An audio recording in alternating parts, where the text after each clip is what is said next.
Hello guys, আসসালামু আলাইকুম। আপনারা তো জানেনই আমার এক্সপেরিমেন্ট করতে কত ভালো লাগে, তাই আজকে আমি আলাদা একটা এক্সপেরিমেন্ট করছি, ফুড এক্সপেরিমেন্ট, যেটাতে আমি আলু ভালো মতো কষলে নিয়েছি। সেই সাথে আলুর সাথে লবণ, লাল মরিচের গুঁড়া, জিরা গুঁড়া, ধনিয়া গুঁড়া দিয়ে ভালো মতো আলুটাকে মেখে নিলাম।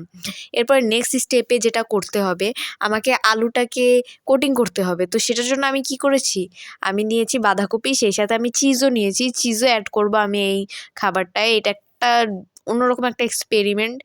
আমি একটা ভ্লগে আমি দেখেছিলাম ইউটিউবেই, যে এরকম কিছু একটা বাঁধাকপি দিয়ে করে আর কি। তো আমি ওরকম ট্রাই করতেছি, এখন দেখা যাক কি হয়। তো সবচেয়ে ডিফিকাল্ট পার্ট হচ্ছে এটা, যে বাঁধাকপিটা না, মানে আমি র্যাপ আপ করতে পারতেছিলাম না। তো আমি কোনো রকম আর কি এই যে সসেজের কাঠি দিয়ে করলাম। তো উপরে ডিম দিয়ে আমি ডিমের মধ্যে চুবিয়ে এরপরে করব। তো ডিমটাকে ভালোভাবে ফেটে নিয়েছি এখানে আমি। তো ডিমের মধ্যে চুবিয়ে এরপরে আমি ভেজে ফেলবো। সো এটা আমার উদ্দেশ্য ছিল।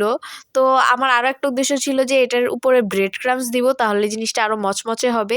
কিন্তু কথা হচ্ছে ডিম, ব্রেড ক্রাম্বস কোনোটাই ঠিকমতো বসতেছিল না। তাই আমি যাই হোক সব বাদ দিয়ে আমি এটাকে চুলায় বসায় দিয়েছি তাড়াতাড়ি। সো ফাইনালি আমি চুলা থেকে নামিয়ে এনেছি।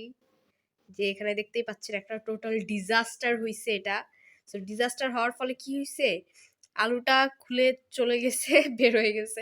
আর এই যে বাঁধাকপি, but the excitement was that, যখন আমি দেখলাম যে আরেকটা ঠিকই আছে, পারফেক্টলি হচ্ছে, তখন I got super excited and really it's look delicious. এখন খেয়ে দেখার পালা।